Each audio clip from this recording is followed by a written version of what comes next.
episode of Brunch. We're going to have a super, super fun time today. As our guest this time, we have Braving the Bard. They are actually a radio play group that was started during the pandemic to keep arts and creativity and all of that fun stuff alive. Right now, it's Shakespeare, but make it a radio play, as Tyra would say. I'm also very excited because we have a new setup. 3 episodes in, and we've already made things a lot easier for me. None of you knew this, but the previous episodes were a webcam that was here, and then it was attached to a laptop that was stacked on top of 2 storage cubes, and then we had to move that entire thing over to the kitchenette area. So right now we are just doing this on a phone. So that's great, and also the camera quality is a lot better than what we're doing what we were doing before. But anyway, before we get into the interview process, as we all know, I am a food-driven animal, so let's make me some food. We are making a grilled cheese and Hamlet today, because I like puns. Some people may recognize this, though, from that gift that went around of the omelet grilled cheese thing, that you, like, omelet it, and then you flip it, and then you do the whole stuff. There's a lot going on. I made it yesterday, and it filled me up so much that I couldn't really eat for the rest of the day, except for some raw cookie dough, because there's always time for raw cookie dough. All right. So our little hot plate is on, because for many of you who have watched this before, just know me throughout my entire life, my oven has still broken, as it has been for the past 3 years. Hopefully we're going to get that fixed before October, because we have some super fun cake pans that I want to use. But anyway, for the time being, we're just going to get our eggs in sheen. I have everything set off to the side here, so I don't have to keep like going into my refrigerator over and over again. All right. I'm gonna do crack this egg. I'm so excited for Braving the Bard, by the way, because they just released their Midsummer Night's Dream, and it was so fun.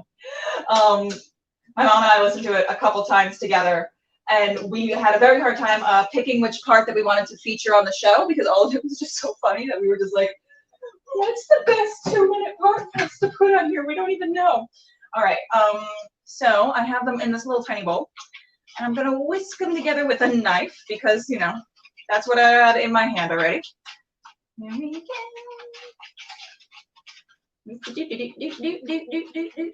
Okay. And there we go, our little egg whisk right there. I'm gonna add some pepper to it. So I'm feeling feisty, so I'm gonna add some pepper to it. Even though it's not even like the main ingredient in the whole thing, because we're gonna be adding like ham and about 8 different kinds of pounds of butter. All right. So you are here. You are lovely. You are a beautiful, if not like fully well mixed in together. Also, because this is on a camera, I don't know. There we go. There you are. New setup, and I don't know where the camera is on the phone. All right. It's not my phone. It's our text. Here we go. You are here.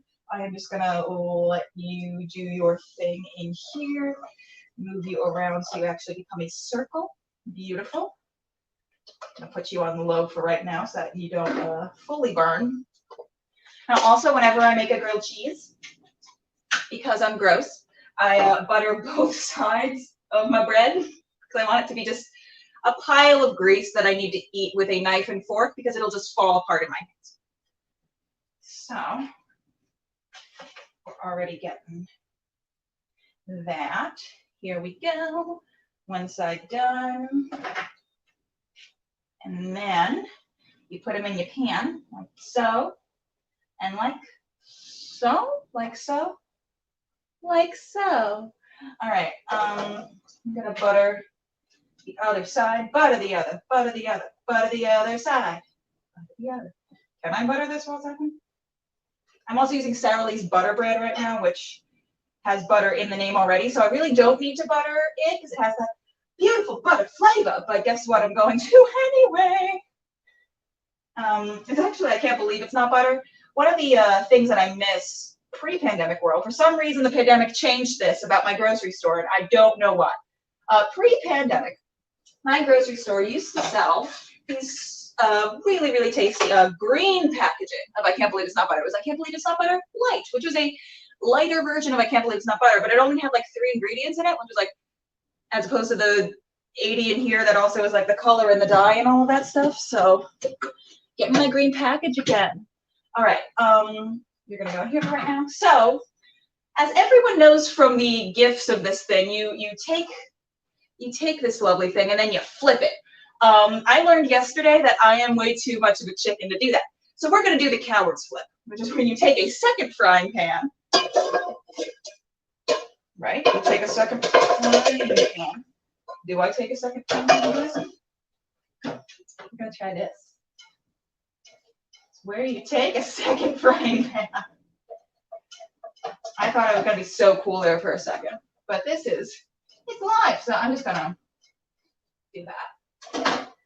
And then we take a second frying pan. Yeah, that's what I'm talking about. And you just flip it so it looks like you did it for real. So now I'm going to actually put this in the center of my pan right there. All right. So now that that's back to cooking up all cute and stuff, I forgot to take my cheese out. It's a cheese sandwich, and I forgot to take my cheese out. I am incorrigible. All right, brand new cheese. I'm just going to be using some shredded mild cheddar. Mild cheddar. Oh, it smells so good already. Okay, so you're here. You're cute. I'm going to put the cheddar, the better cheddar, on one side. I'm going to lift that so y'all can see, and I'm going to put that down. So yeah, I'm just going to put the cheese on that like one side right over here. And then the ham. I can only ever say ham like Tracy Morgan's wife from 30 Rock. Her whole thing about how they the ham lobby wanted her to be the voice of ham because they loved how she said ham. Ham. I love ham. And I love 30 Rock. All right. I'm just going to have one big old slice of ham on here because there's already a lot going on this sandwich. So while the cheese melts, while the other side cooks, all of that fun stuff, I'm going to talk a little bit more about braiding the bar before I get them on here, even though they're already in the backstage area. Hey, girls.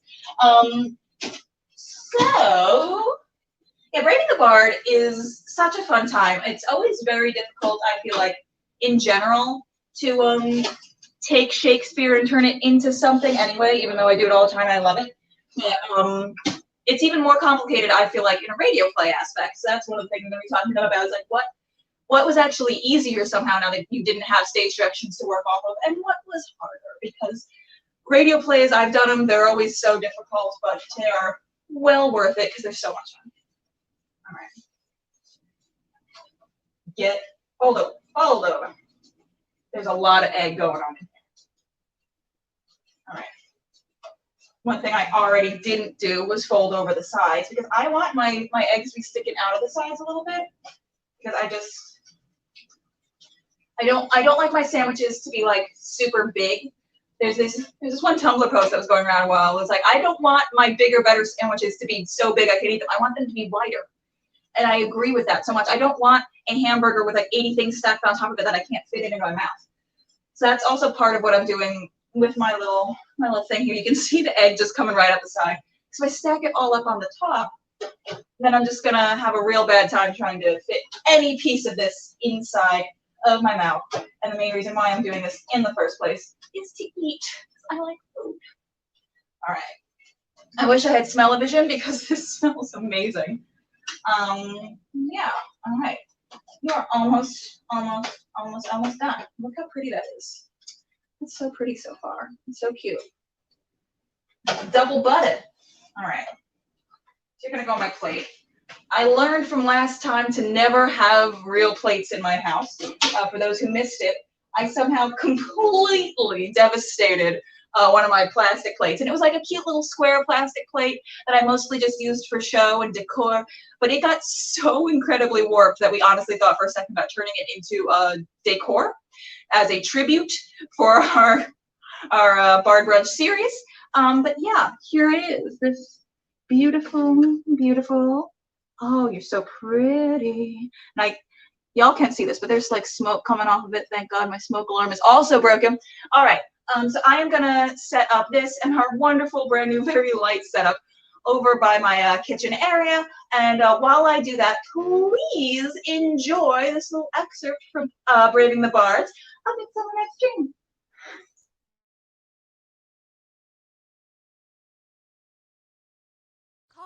sit down, every mother's son, and rehearse your parts. Pyramus, you begin. When you have spoken your speech, enter into that break. And so, everyone according to his cue.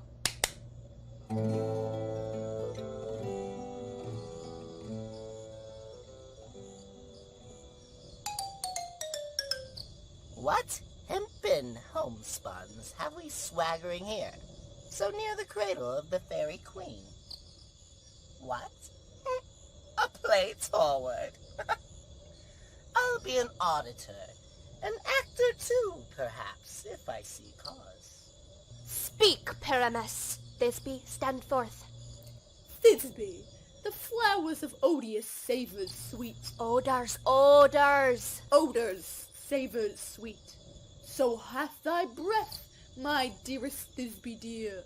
But hark, a voice. Stay thou but here a while, and by I will to thee appear. A stranger Pyramus than ever played here. Must I speak now? Aye, marry, must you? For you must understand, he goes but to see a noise that he heard and is to come again. Most radiant Pyramus, most lily-white of hue, of colour like the red rose on triumphant bier, most brisky juvenile and most lovely Jew, as true as truest horse, that yet would never tire, I'll meet thee, Pyramus, at Ninny's tomb. Ninus's tomb, man. Why, you must not speak that yet. That you answer to Pyramus. You speak all your part at once, cues and all. Pyramus, enter. Your cue is past. It is never tire. Oh. Oh my God! I love that scene so much from Midsummer. But please, before I dig into this and we talk more about Braving the Bard, welcome Braving the Bard! Hey! Hi, Fred! Thank you so much for being on the show! Thank you so much for having us. We are so excited to be here. Yay! How y'all doing? Pretty good. Yeah, good. Good. Awesome. So please, tell me a little bit more about your company, how it started, what y'all do, all that fun stuff. So we started out kind of unconventionally. We were just kind of like, messing around, having like readings for fun over Zoom, like everyone's doing right now. and we just kind of like decided like, hey, why not do this as a radio play? And then we just spitball and we're like, why not do all of them as radio plays?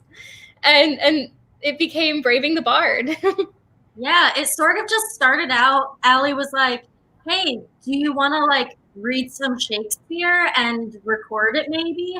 And she actually posted on her social media, and then I posted on my social media, like, do any friends want to join us? And all of a sudden we had like a company of 70 people, and like we have stage managers and directors and like some really beautiful artists and actors and creators. And it just like skyrocketed out of nowhere.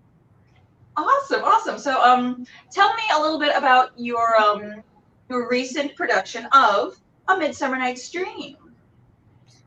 So Midsummer was directed by the brilliant Liberty LaFerrier. She is wonderful, a very good friend of mine. And we started with Midsummer kind of because we really thought, well, number one, it was the middle of summer. And it just, we wanted to have fun, and we wanted to like, I don't know, there's something about Midsummer that really just captures the essence of wanting to be like free, which we are all not at the moment. And it gave us so much room to like just mess around and have fun doing the thing that we love after being away from it for so long.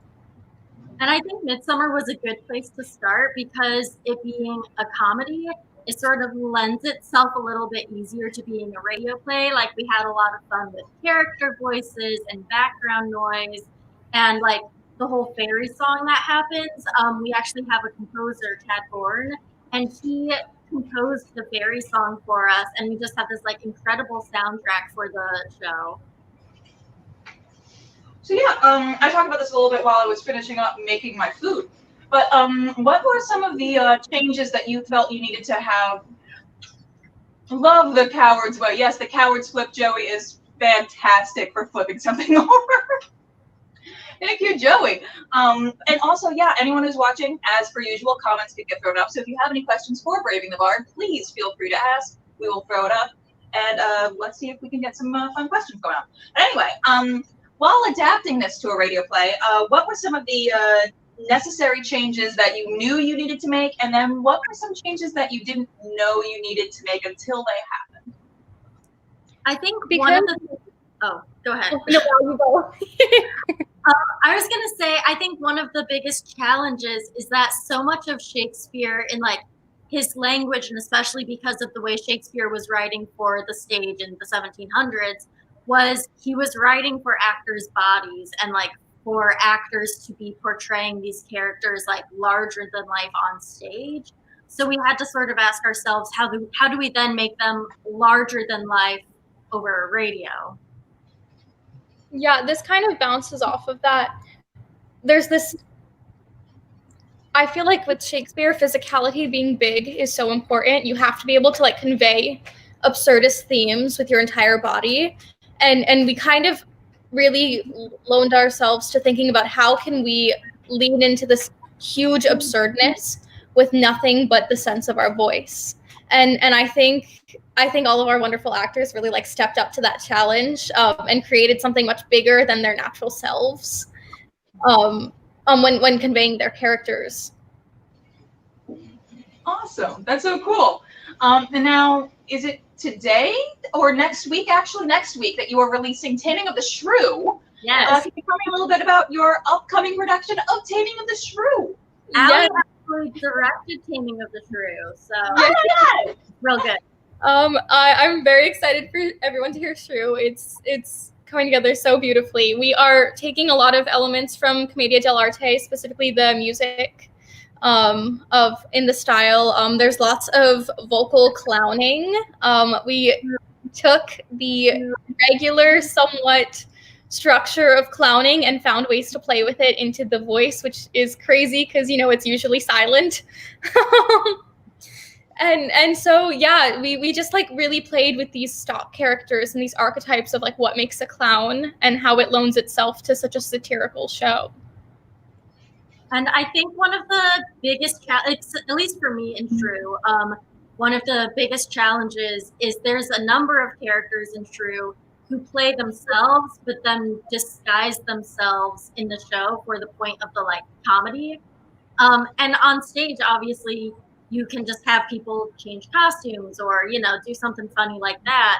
And so Allie was really careful directing the show. I'm playing Lucenzio in the show, who disguises himself as Cambio through different parts. And so she was very careful about like, how do we make a distinct voice change for you, but also how do we remind the audience that like, hey, this is still Lucenzio, even though you only hear his voice. That's awesome. That is so fun. I cannot wait to hear that. Another thing that I would love to ask you guys a little bit about, and for anyone who watched the last show, you heard me talk about the auditions for this, but you guys have a Choose Your Own Adventure Pericles coming out.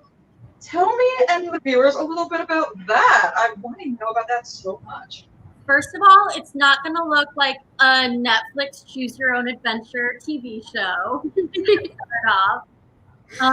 But we are super excited about that one. We have our director, Annalise Loxton, who's going to be directing that, and she's been doing some like crazy hard work for it. So great. So, without giving too much away, obviously, how is the audience going to choose their own adventure? So we're going to have tracks, and it's going to be a little bit easier on our website than on like Spotify format. We're going to have adaptions for each, but on our website, we're going to have the first like adventure, which is your main, and then there are branches of different videos you can choose to listen to that kind of branch down the different adventures of Pericles. Awesome. That's really, really cool. That's very inventive. So you guys started this company during the pandemic because there's a need for art to be created right now, and everyone's doing Zoom formats. So like, why not do something a little more different? But pre-pandemic, what was and this is a question for both of you that you can of course just answer whenever. But what was an on-stage experience in a Shakespeare show that you had? Because we all have these horror stories where something went wildly wrong and nobody in the audience knew, but everyone backstage was having a heart attack.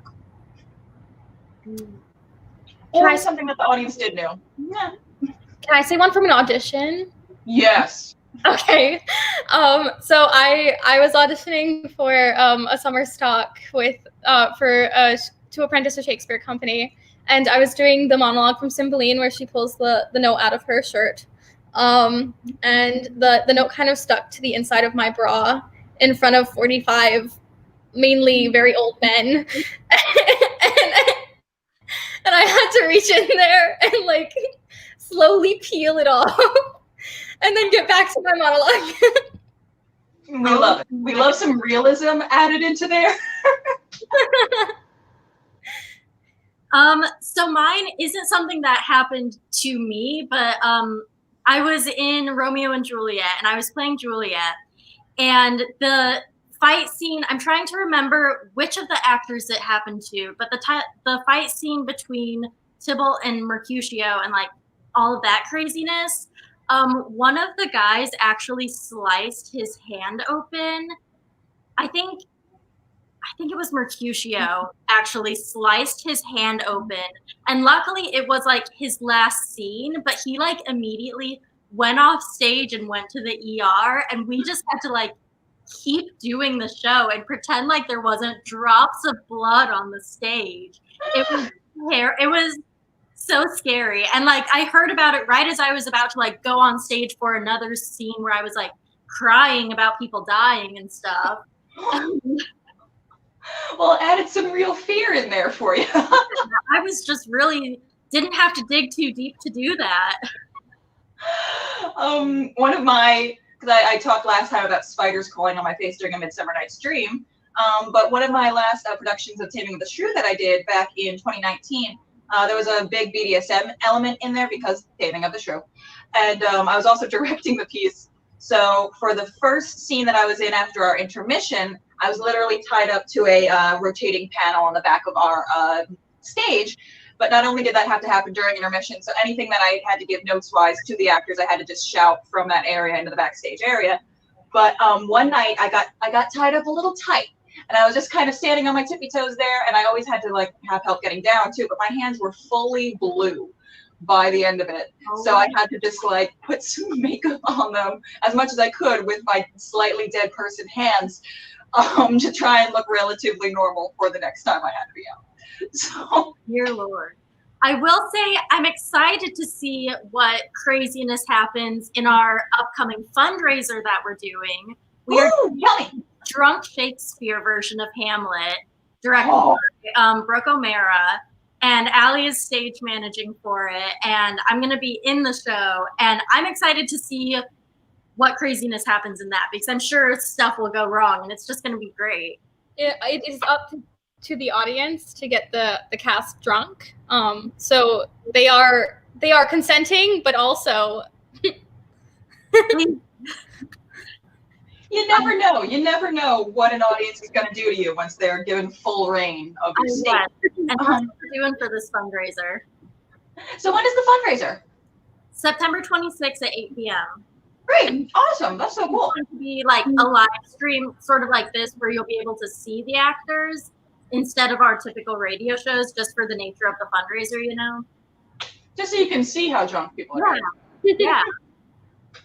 What's the fun if you can't see how drunk Hamlet is or how drunk Claudius is? Yeah. All those choices actors are going to be making. Oh, I cannot wait to see that. Now, what's like a dream production that you guys have for your company that you think would be really, really fun to turn into a radio play? I mean, they're all going to be very fun, clearly, because you guys know what you're doing and you guys are hilarious, as I've already gushed about a million times. But like, what's like the project that you're looking the most forward to that you haven't gotten to That's a hard question. I will say something Allie and I have talked about as like a dream production for the future. We don't have it planned or anything at this point. King Lear, but that'll be like a beast to tackle once we get there. But I think eventually it'll have to be done. That'd be cool. Yeah. I love King Lear. Could you tell me a little bit more about the rehearsal process for your shows for Midsummer, for Shrew? Can you go over that a little bit for us? They are super crazy, super condensed. We have 3 days for rehearsals. We then enter a recording period where all the actors can record on their own time and have individual due dates for each of them, in which they send to the stage manager director. And kind of within that period, it's still kind of rehearsally because the director can reach out to them and be like, hey, you gotta like fix this from here to here, maybe change this around a little bit, and do that. And typically our process is about a month long per show. So for example, right now today is the last rehearsal for Henry IV Part 1, which will be coming out at the beginning of October. So this is the third day of 3 rehearsals. And then actors have a week to record acts. I think it's just Act 1 is going to be due first, and that'll be due next Monday. And then the following Monday, the next 2 acts will be due, and then the final acts, and then we get it all together. All right. Awesome. So when you were creating all of this, what was the actual decision to make it radio play instead of Zoom theater? I think we never really like even debated doing Zoom theater, because like I'm in university right now, and Val just got out of university, and I think we're both pretty zoomed out at the moment with like constantly being in class. Yeah, very over zoomed, and we were like, how can we still do the thing without doing the Zoom thing?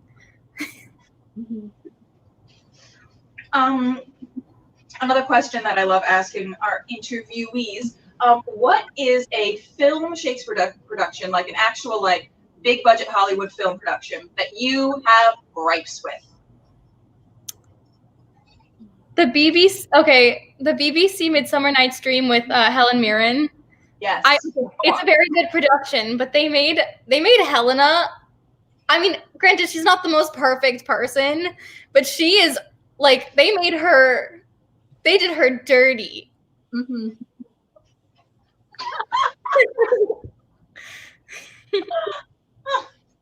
I'll agree with that one. I'm a fan of Allie's Helena. She plays Helena in our Midsummer, in case you didn't know. It's very good. So when casting these projects too, because I know you guys are involved in all aspects, do you fill in roles that need to be filled? Helena rocks! Yes! How dare BBC do that? But do you just, when casting and filling the tech roles for all these, do you look at roles that need to be filled, or do you like pick what you would like to do for this because you're also doing all of the stuff, like what's going to be the easiest for you to handle throughout all of this? All of that. We're actually not involved in the casting process. We take ourselves out of it. So me and Val, when we decide to add shows to our season, we have a conversation about whether or not we want to be involved with them.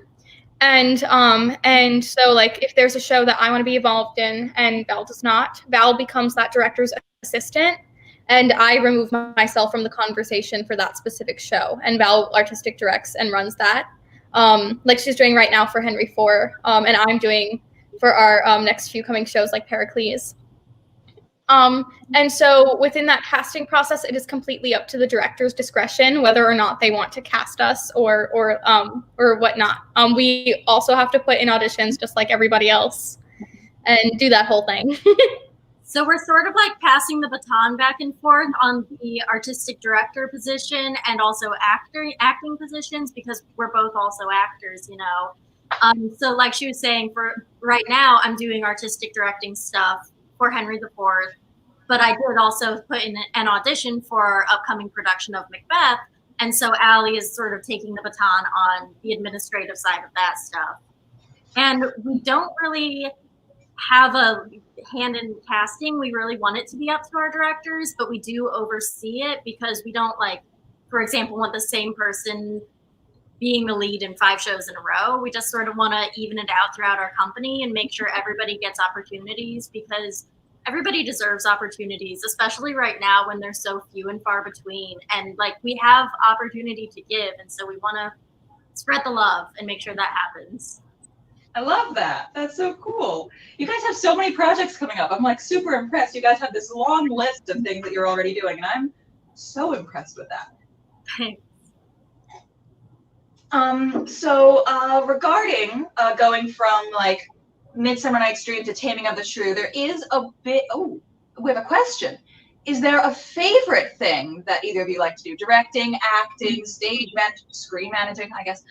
Is there any like favorite thing that you love to do in regards to taking on a project? I think I prefer acting, but I've also started like lyricizing for some projects, and like that's super fun. So like it's a double duty tie between those two. God, I don't know. So I have my theater major, but I have double emphases in both acting and directing.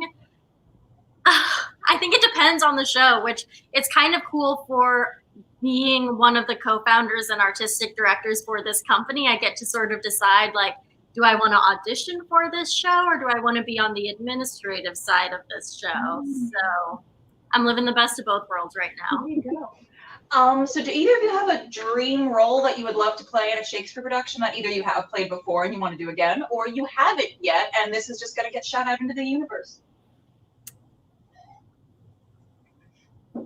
I think mine is Imogen in Cymbeline. I know we've talked about this. The Macbeth audition. But yeah, I don't know. I just like, she's just badass. I really like the strength in a lot of the women that he writes. Like Lady Percy right now. My first impression of her, I was way off. And I'm so like filled with like fire and excitement for that, because she's so like crazy badass. And I just like those roles, wow, like they light me up. I think I would also, I mentioned I played Juliet. I played her like 2.5 years ago when I was a sophomore in college. I would really like to revamp her, maybe not even right now, but in eventually, just because I feel like it's such a stereotype character that it was hard for little sophomore in college me to break out of that stereotype. And I think I tried, but I think I would like the chance to try and break that stereotype some more. It's always the thing after a show where you have all these ideas for the character and now there's no more performances. Oh my God, I know. It can be so hard with Shakespeare, because so many of his characters have just sort of become these giant stereotypes, which on the one hand is really cool because it means people know who these characters and shows are, but on the other hand, it makes it hard to do something new with the role in the show, you know? Oh, definitely. One thing that I found to be very fun, actually, for casting some Shakespeare shows for our first ever production of Midsummer Night's Dream, actually, we put a bunch of improv actors who had close to no Shakespeare experience in the roles of the Rustic Mechanicals, because they're good at creating something out of nothing. And they had no idea what this show was. Well, a couple of them did. A couple of them did have some Shakespeare experience, but there were some that were like, I don't know what's going on, so I'm just going to do what I do. And I'm like, that's what I like. So yeah, if you guys were to come on again ever to talk about your upcoming million stuff that you have going on, what's a food or a cocktail that you would like to see featured on the show at some point? And it can be fully just made up based off of the name, or it could just be some sort of vague idea. It doesn't have to be anything concrete. I think we need a poison cocktail just to represent all of the poison that Shakespeare uses to murder people. Yeah. Just the recipe for arsenic. Just that. Bloody Mary, because this is bar brunch, so like a Bloody Mary, but like Bloody Hamlet, Bloody bloody, blood. Blood, all the blood. I know in December I'm going to be making old-fashioned people pie, so that's going to be real fun. But yeah. The inspirations are endless when it comes to just pun food, because we're all about the puns here. Poison cocktail, perfect. Yeah, for my last ever show. Poison cocktail to finish it off. Right? Listen, if I'm going to go out, it's going to be during a show. All right.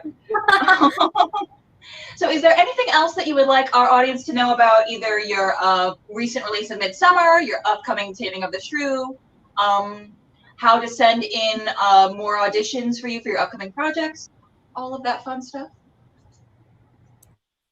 You guys can submit through our email, which is bravingthebard@gmail.com. We typically, whenever we have a company spot open up, we just send out a big blast to a bunch of people that we know are interested about the next upcoming audition. Also, we are currently having a giveaway on our Instagram that is super cute, in my opinion.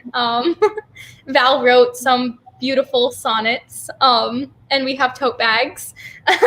So yeah, coffee. And we have coffee, Starbucks coffee. And stickers with our Braving the Bard logo on them. You get to download the fairy song. Yes. That is so cute. I love all of that. I'm going to be entering right away. Yes. For Instagram, it's right down on the little scroll bar right now, Braving the Bard. Just head over there. It's super easy to enter the giveaway. I would say also social media is the easiest place to keep up with what we have releasing. Allie and I have a pretty intense, detailed timeline that she and I have. But for the most part, for public, we always announce upcoming shows, our Hamlet fundraiser that you guys should all tune in on. It's going to be so much fun. September 26th. September 26th. September 26th, 8 p.m. And we also always put all of our open call opportunities or open company slot audition opportunities on our social medias as well. Awesome. That's so great. Well, I love all of that. I'm also going to be dropping the links in the comments section on how to get to everything that they're doing, how to hear Midsummer, how to be on the lookout for Taming of the Shrew, because I know you guys have a page for that already, but it is not released yet, and that's going to be next week, and that's going to be so awesome. But yeah, thank you guys so much for coming on the show. We really, really appreciate your being here, and we would love to have you on in the future. I love that. This was so much fun. Thanks. Awesome. Great. Thank you, thank you, thank you. Thank you a million times over. Oh my, thank you. This was so fun. Woo! All right, guys. Thank you again to Braving the Bard so much for coming out.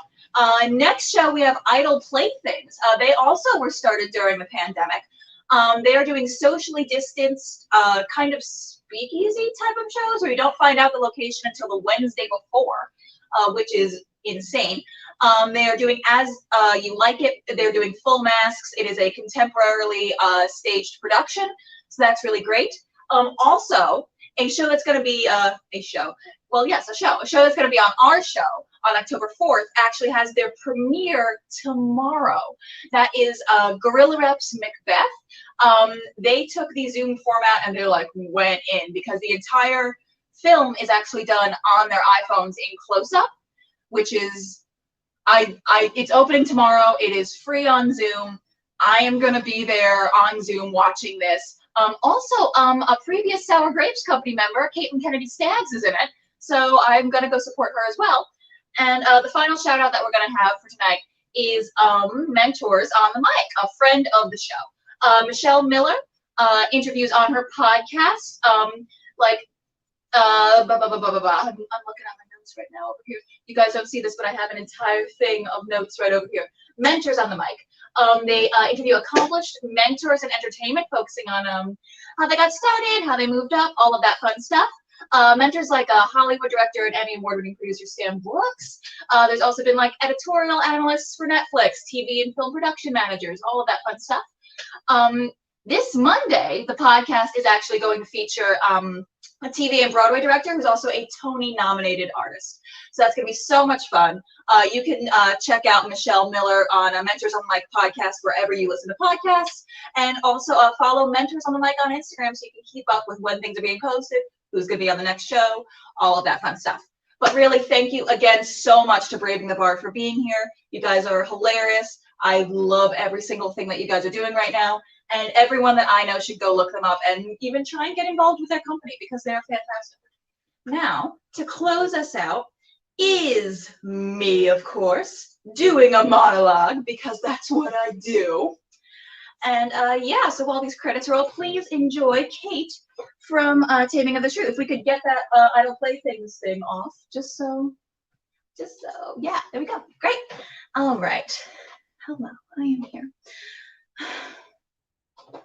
No shame but mine.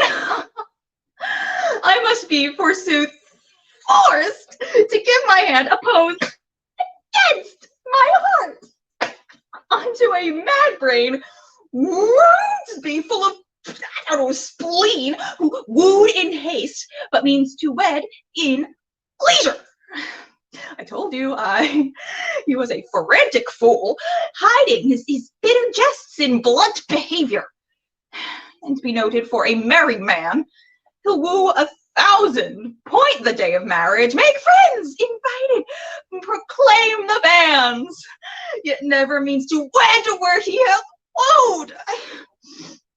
Now must the world point at poor Catherine and say, oh, lo! There is mad Petruchio's wife. Would he come and marry her?